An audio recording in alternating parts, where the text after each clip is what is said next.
Assalamualaikum warahmatullahi wabarakatuh. Kami dari kelompok 10 dengan anggota kelompok yang pertama Wanda Aulia Roshida, yang kedua Dia Fatma Arianti, dan yang ketiga Firda Dini Ristu akan mempresentasikan hasil dari kelompok kami dengan judul pengambilan keputusan dan sistem informasi. Pengertian keputusan. Keputusan merupakan mekanisme organisasi untuk melakukan upaya mencapai keadaan yang diinginkan. Jadi, keputusan adalah tanggapan organisasi atas suatu masalah. Nilai bisnis yang meningkatkan pengambilan keputusan. Perusahaan telah mengidentifikasikan sejumlah keputusan yang penting di mana investasi atas sistem yang baru akan meningkatkan kualitas dari pengambilan keputusan. Keputusan-keputusan yang diambil pada semua level dalam perusahaan dan bahwa beberapa dari keputusan-keputusan tersebut sifatnya umum, rutin, dan sangat banyak jumlahnya. Jenis-jenis keputusan. Yang pertama, keputusan tidak terstruktur adalah keputusan yang mengambil keputusan harus memberikan pertimbangan, evaluasi, dan wawasan untuk memecahkan permasalahan. Setiap keputusan tersebut adalah baru, penting, dan tidak rutin, serta tidak ada pengertian yang dipahami benar atau prosedur yang disetujui bersama dalam pengambilannya. Yang kedua, ada keputusan terstruktur. Sebaliknya, sifatnya berulang dan rutin, dan melibatkan prosedur yang jelas dan menanganinya. Sehingga tidak perlu diberlakukan seakan-akan masih baru. Banyak keputusan memiliki elemen-elemen dari kedua jenis keputusan ini. Yang terakhir, ada keputusan semi terstruktur, yaitu yang hanya sebagian masalahnya mempunyai jawaban yang jelas tersedia dengan prosedur yang disetujui bersama. Secara umum, keputusan terstruktur lebih umum dijumpai pada tingkat organisasi rendah, sedangkan masalah yang tidak terstruktur lebih umum dijumpai pada tingkat tinggi. Proses pengambilan keputusan. Mengambil suatu keputusan merupakan suatu proses yang melibatkan banyak langkah. Simons 1960 menggambarkan langkah-langkah berbeda dalam mengambil keputusan, yaitu ada rancangan, pilihan, dan implementasi. Tahap proses pengambilan keputusan. Yang pertama, rancangan, yaitu melibatkan identifikasi dan mencari berbagai solusi masalah. Yang kedua, pilihan, tentang memilih alternatif solusi yang ada. Yang ketiga, implementasi, tentang membuat alternatif yang dipilih untuk dapat bekerja. Manajer dan pengambilan keputusan dalam dunia nyata. Sistem untuk mendukung pengambilan keputusan agar menghasilkan pengambilan keputusan yang lebih baik dilakukan oleh manajer dan karyawan agar memperoleh tingkat pengembalian atas investasi di atas rata-rata bagi perusahaan dan pada akhirnya menghasilkan tingkat profitabilitas yang lebih tinggi. Namun, sistem informasi tidak dapat meningkatkan semua jenis keputusan berbeda yang berlangsung di dalam suatu organisasi. Peran manajerial. Para manajer memainkan peran penting dalam organisasi, yaitu tanggung jawab mereka adalah mengambil keputusan, membuat laporan, menghadiri rapat, hingga merencanakan acara ulang tahun. Peran manajerial dibagi menjadi 3. Yang pertama, peran antar pribadi. Dalam peran antar pribadi, para manajer bertindak sebagai figur utama dalam organisasi ketika mereka mewakili perusahaan mereka kepada dunia luar dan melakukan tugas-tugas simbolik, seperti memberikan penghargaan kepada karyawan. Manajer bertindak sebagai pemimpin, memberikan motivasi, nasihat, dan mendukung bawahannya. Manajer juga bertindak sebagai penghubung antar berbagai tingkat dalam organisasi. Pada setiap tingkatan tersebut, manajer bekerja sebagai penghubung antar anggota tim manajer. Manajer memberikan waktu dan bantuan yang diharapkan akan dibalas. Yang kedua, peran informasi. Dalam peran informasi, manajer bertindak sebagai pusat saraf dari organisasi, menerima informasi terkini yang paling konkret dan mendistribusikannya kembali kepada mereka yang memerlukannya. Manajer adalah penyebar informasi dan juru bicara dalam organisasinya. Yang ketiga, peran pengambilan keputusan. Manajer mengambil keputusan dalam peran mengambil keputusan. Mereka bertindak sebagai wirausahawan dalam mengusulkan jenis-jenis aktivitas baru, menangani gangguan-gangguan yang muncul dalam organisasi, mengalokasikan sumber daya kepada para staf yang membutuhkan, dan menegosiasikan konflik dan menjadi pencegah antar kelompok-kelompok yang bertikai. Pengambilan keputusan otomatis yang berkecepatan tinggi. Kelas-kelas dalam keputusan yang sangat terstruktur dan otomatis mengalami pertumbuhan yang sangat cepat. Apakah yang membuat jenis dari keputusan otomatis yang berkecepatan tinggi dimungkinkan adalah algoritma komputer yang secara tepat mendefinisikan langkah-langkah yang harus diikuti untuk menghasilkan suatu keputusan database yang sangat besar, prosesor yang berkecepatan sangat tinggi. Selanjutnya yaitu membahas tentang intelijen bisnis dalam perusahaan. Intelijen bisnis dan analitis bisnis. Intelijen bisnis atau business intelligence bisa disebut juga dengan BI, dan analitis bisnis atau business analytics bisa disebut juga dengan BA, adalah mengenai mengintegrasikan semua aliran informasi yang dihasilkan oleh suatu perusahaan menjadi satu bagian tunggal, serangkaian data keseluruhan perusahaan yang berkaitan secara logis, kemudian menggunakan permodelan, alat bantu analisis statistik, dan alat bantu penelusuran data untuk memahami logika dari semua data tersebut sehingga manajer dapat mengambil keputusan yang lebih baik dan rencana yang lebih baik. Lingkungan intelijen bisnis. Yang pertama, data dari lingkungan bisnis, yaitu bisnis-bisnis akan berhadapan dengan data terstruktur maupun yang tidak terstruktur dari banyak sumber berbeda, termasuk data yang besar.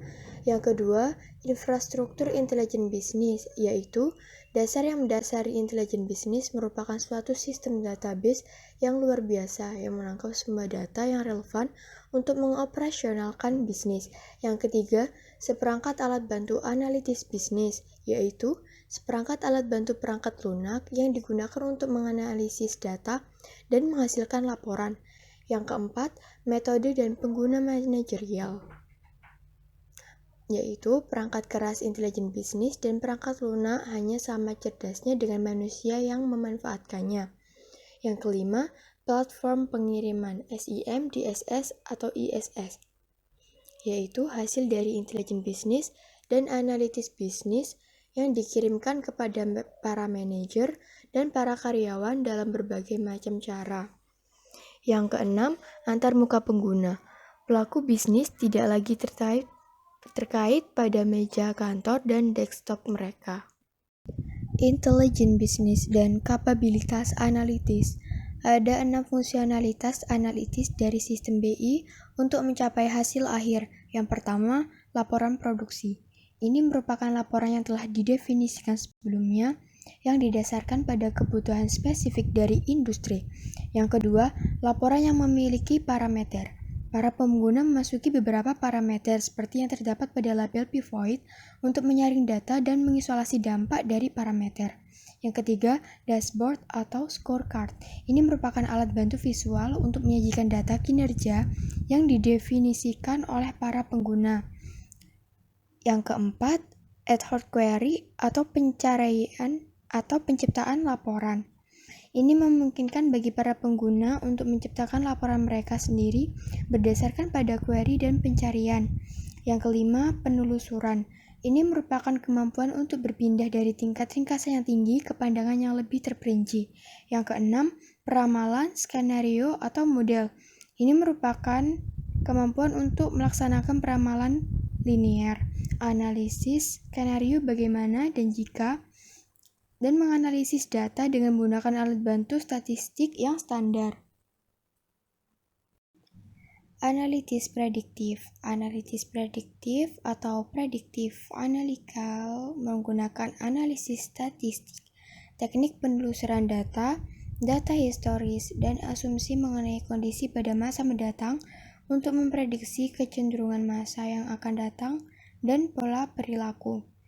Analitis prediktif sering digunakan untuk penjualan, pemasaran, keuangan, deteksi penipuan, dan perawatan kesehatan. Biasanya dikenal dengan penilaian kredit. Analisis data besar. menganalisis jumlah pelanggan online yang dalam gerai yang sangat besar yang telah mereka kumpulkan seiring dengan data pada media sosial untuk membuat rekomendasi tersebut menjadi lebih individual. Contoh perusahaan yang menganalisis data besar dari transaksi-transaksi pelanggan mereka dan aliran media sosial untuk menciptakan pengalaman berbelanja yang diwujudkan secara real time seperti Walmart, Netflix, dan eBay. Visualisasi data, analisis visual, dan sistem informasi geografis.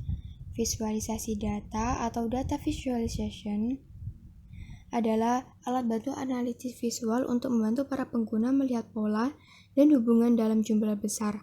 Data yang sulit untuk dipahami jika data disajikan dalam bentuk daftar teks tradisional atau angka-angka. Sistem informasi geografis atau Geographic Information System atau GIS adalah suatu kategori khusus dari alat bentuk untuk membantu para pengambil keputusan memvisualisasikan permasalahan yang memerlukan pengetahuan mengenai distribusi secara geografis atas orang atau sumber daya lainnya. Strategi manajemen untuk mengembangkan kapabilitas BI dan BA. Terdapat dua strategi yang berbeda untuk mengadopsi BI dan BA, dan juga kemampuan untuk organisasi. Dalam strategi ini, kita dapat mengadopsi database dan data gudang solusi yang terbaik, dan juga dapat memilih intelijen bisnis dan analitis terbaik dari vendor apapun yang dianggap terbaik oleh kita. Yang pertama, membawa resiko bahwa suatu vendor menyediakan perusahaan total hardware dan software solusi, yang membuat perusahaan tergantung pada kekuatan harga. Yang kedua, menawarkan fleksibilitas yang lebih besar dan juga dapat memberikan kebebasan dengan resiko kesulitan untuk mengintegrasikan perangkat lunak ke platform perangkat keras serta perangkat lunak lain. Pemilihan dalam intelijen bisnis. Dukungan keputusan bagi manajemen operasi dan manajemen menengah dibagi menjadi 3, yaitu manajemen operasional dan manajemen menengah pada umumnya dibebankan dengan memonitor kinerja dari aspek-aspek yang penting atas bisnis. Kedua, sebagian besar keputusan-keputusan yang mereka ambil cukup terstruktur. 3. Sistem informasi manajemen SIM biasanya digunakan oleh para manajer menengah untuk mendukung tipe dari pengambilan keputusan tersebut, dan output utama mereka adalah serangkaian laporan produksi rutin yang didasarkan pada data yang diekstrak dan diringkaskan dari sistem pemrosesan transaksi, Transaction Processing System (TPS) yang mendasar. Dukungan bagi keputusan semi terstruktur dibagi menjadi 3. Yang pertama, beberapa manajer merupakan pengguna yang super dan para analis bisnis yang tajam yang ingin menciptakan laporan-laporan mereka sendiri dan menggunakan analitis yang lebih canggih dan model-model untuk mencari pola dalam data untuk merancang model alternatif skenario bisnis atau untuk menguji hipotesis tertentu. Kedua, sistem pendukung keputusan Decision Support System DDS merupakan platform pengiriman BI untuk kategori para pengguna tersebut dengan kemampuan. Yang ketiga, untuk mendukung pengambilan keputusan yang semi terstruktur. Model analisis sensitivity analysis mengajukan pertanyaan bagaimana secara berulang-ulang untuk memprediksikan kisaran hasil ketika salah satu atau lebih pengubah akan diubah berapa kali. 1. Kertas kerja memiliki fitur tabel pivot table. Para pengguna yang super akan melaksanakan, mengidentifikasi, dan memahami pola-pola dalam informasi bisnis yang bermanfaat bagi pengambilan keputusan yang semi terstruktur. Yang kedua, pada masa sebelumnya, banyak dari permodelan ini diselesaikan dengan kertas. Yang ketiga, kerja yang database, yang berdiri sendiri, yang berukuran kecil. Yang keempat, analisis BI, meliputi alat bantu untuk permodelan secara intensif. dukungan keputusan bagi manajemen senior, balance sheet, scorecard, dan metode manajemen kinerja perusahaan, yaitu tujuan dari sistem pendukung eksekutif, Executive Support System, ISS, adalah untuk membantu para manajer eksekutif level C yang menitik beratkan pada informasi atas kinerja yang benar-benar penting, yang memengaruhi keseluruhan profitabilitas dan keberhasilan suatu perusahaan, yaitu terdapat ada dua bagian untuk mengembangkan ISS. Yang pertama, metode balance sheet scorecard. Balance sheet scorecard method merupakan suatu kerangka kerja untuk mengoperasionalkan rencana strategis dari perusahaan dengan menitik beratkan pada hasil yang dapat diukur pada 4 dimensi kinerja perusahaan, yaitu keuangan, proses bisnis, pelanggan, serta pembelajaran dan pertumbuhan. Yang kedua, metodologi manajemen terkenal yang sangat erat terkait lainnya adalah manajemen kinerja bisnis, Business Performance Management, BPM. Data korporat untuk AAS kontemporer dipasok oleh aplikasi bisnis yang telah dimiliki perusahaan, perencanaan sumber daya perusahaan, manajemen rantai pasokan, dan manajemen hubungan pelanggan. Sistem pendukung keputusan kelompok GDSS, DDS yang baru saja kita bahas secara khusus menitik beratkan pada pengambilan keputusan individual, namun begitu banyaknya pekerjaan yang diselesaikan dalam kelompok di dalam perusahaan, di mana suatu sistem kategori yang khusus dinamakan sistem pendukung keputusan. Sekian, terima kasih presentasi dari kelompok kami. Wassalamualaikum warahmatullahi wabarakatuh.